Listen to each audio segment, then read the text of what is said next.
শ্রীমদ্ ভগবদ্গীতা যথাযথ চতুর্থ অধ্যায় জ্ঞানযোগ শ্লোক নাম্বার 30। সর্বে প্রত্য যজ্ঞবিদ যজ্ঞক্ষপিতকলমষাঃ যজ্ঞশিষ্টামৃত ভুজা যন্তি ব্রহ্ম সনাতনম।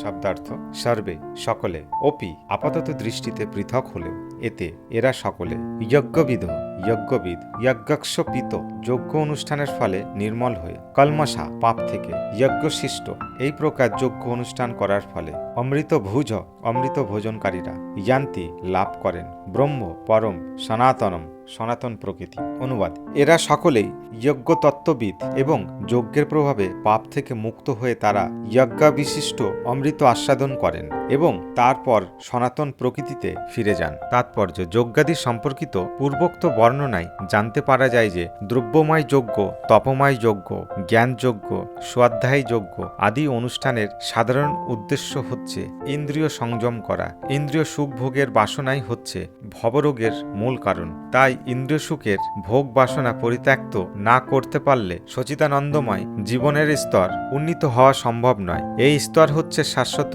ব্রহ্ম পরিবেশ। পূর্বোক্ত সবকটি যজ্ঞ পাপপূর্ণ জীবনের কুলুষ থেকে মানুষকে মুক্ত করতে সাহায্য করে। এই আত্মোন্নতির দ্বারা কেবল এই জীবনেই সুখ বৈভবের প্রাপ্তি হয় তাই নয়, তাছাড়া এই জীবনের শেষে নির্বিশেষ ব্রহ্মৈক্য লাভ অথবা ভগবদ্ধামে ভগবান শ্রীকৃষ্ণের সান্নিধ্য লাভ হয়।